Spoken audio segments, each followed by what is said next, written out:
Cuando queráis. Bueno, nosotros vamos a hacer la presentación del control de errores en código QR. Para empezar, vamos a dar la introducción de qué es exactamente un código QR, que como ya sabréis es este tipo de código, pero con blanco y negro, que estaría acostumbrado a verlo. Un código QR no es más que una matriz, es un código bidimensional y una matriz de puntos blancos y negros, en los que los datos están codificados de forma binaria. Se creó en 1994 por la empresa DenseWave, que es una subsidiaria de Toyota, y los códigos QR se utilizan hoy en día en muchas otras empresas para la administración de inventario.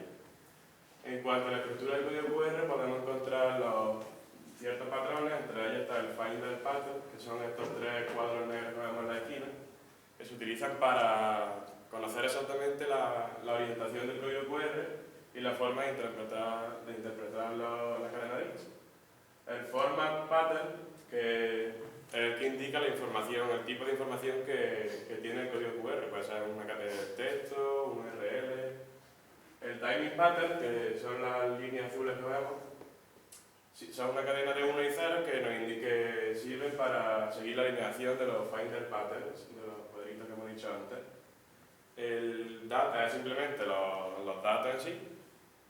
La Lightsmith Pattern es otro identificador extra que se utiliza para la orientación del código QR y la versión del código que utilizamos que indica la densidad de dicho código. En cuanto a las características, cabe resaltar estas 4 características. Tiene una alta codificación, la alta capacidad de codificación, que son capaces de manejar varias cientos de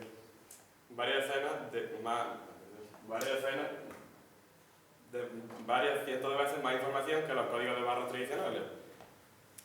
Y son capaces de codificar en un mismo símbolo hasta 7089 caracteres. También tienen la capacidad de imprimir a pequeño tamaño, que puede tener la misma información que un código de barras tradicional, pero en un 10 veces menos tamaño.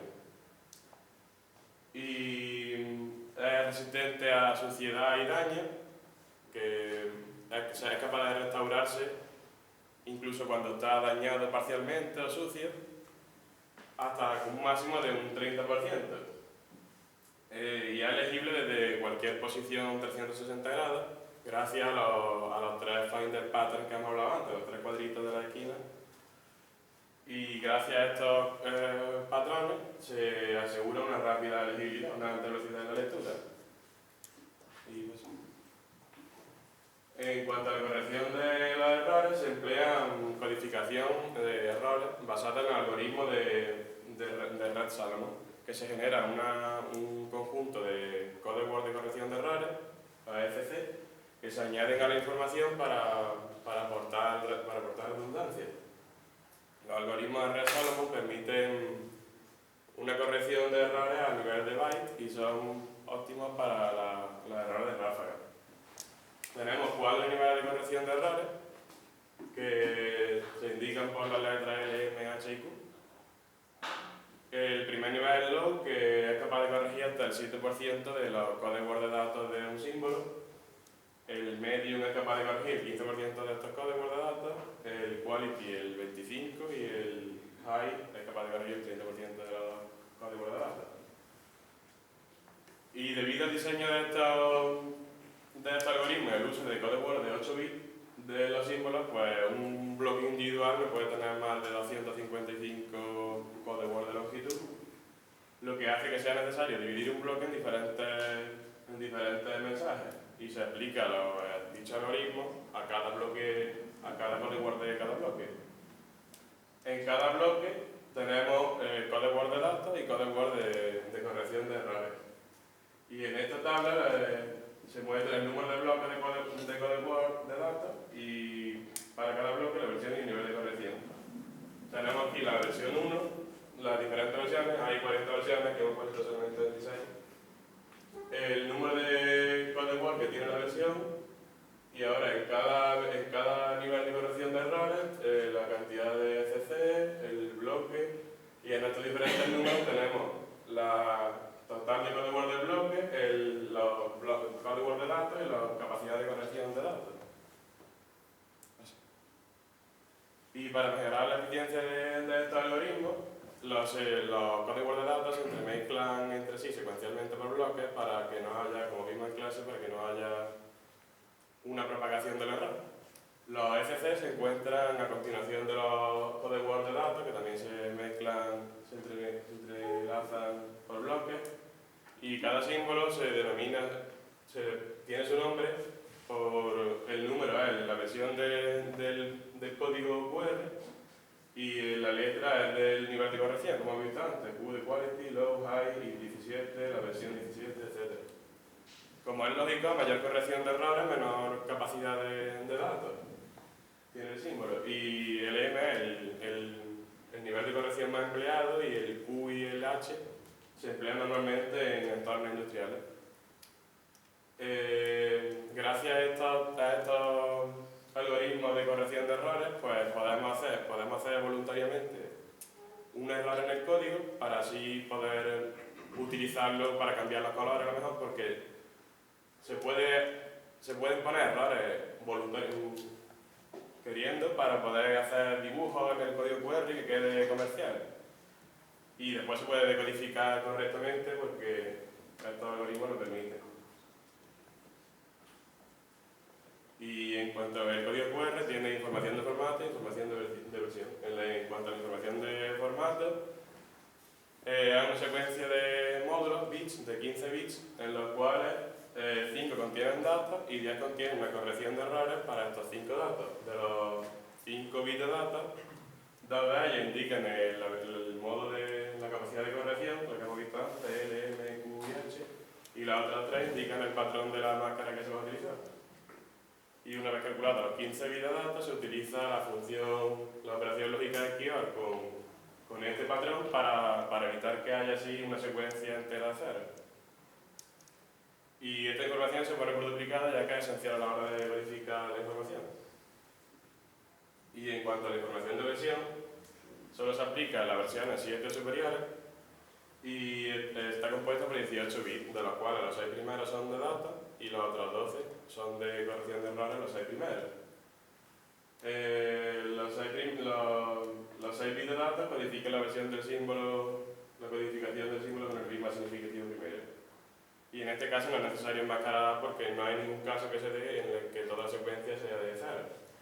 Y esta información también se emplea por duplicado en bloques de 6 por 3 módulos y está encima del patrón de la corrección izquierda y en la izquierda del patrón superior derecho. Y ahora mi compañero va a hablar de las aceptaciones.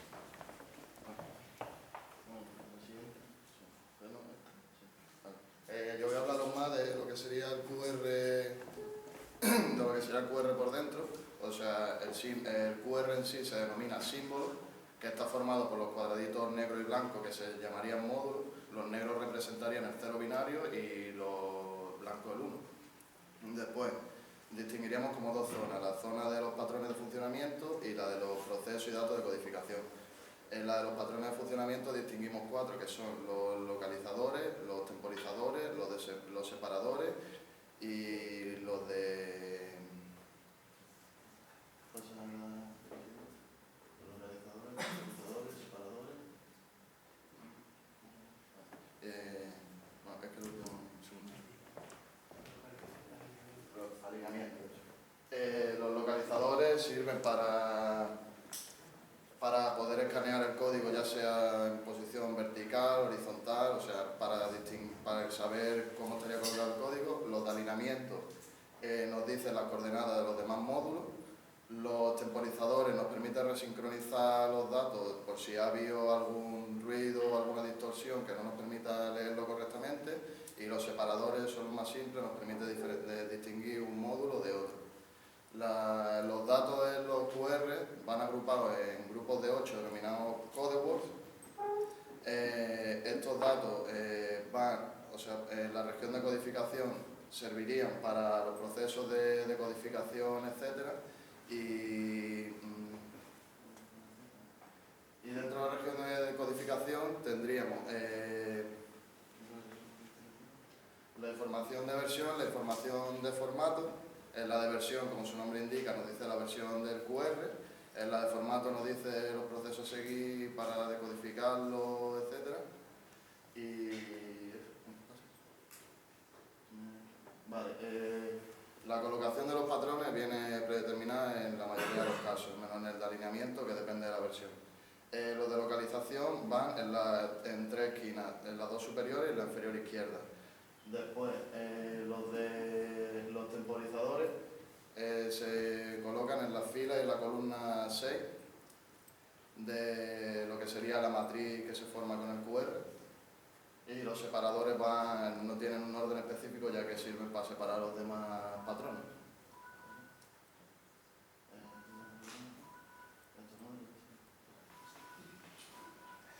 Esta tabla serviría para decir cómo irían colocados los de alineamiento dependiendo de la versión que tengamos del código QR. La decodificación se realiza en 8 pasos.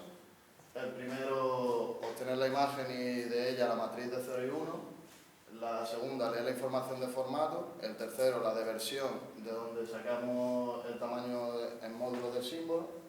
La cuarta, le aplicamos una máscara que actuaría como una función lógica SOR sobre la matriz. En la quinta, obtenemos los códigos de datos y los errores y de errores a partir de la versión. En la sexta, miramos si estos códigos tienen errores.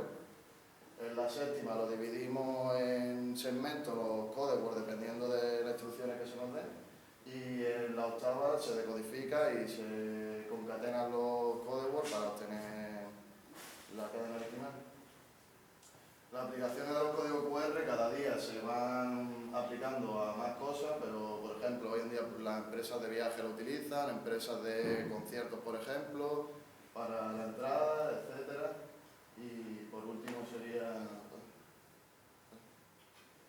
¿Y cómo se pueden leer los códigos QR? Pues esto solo deciros que aunque mayoritariamente sea mediante los dispositivos móviles, también se pueden conectar aparatos al ordenador y eso, como los códigos de barra, para leer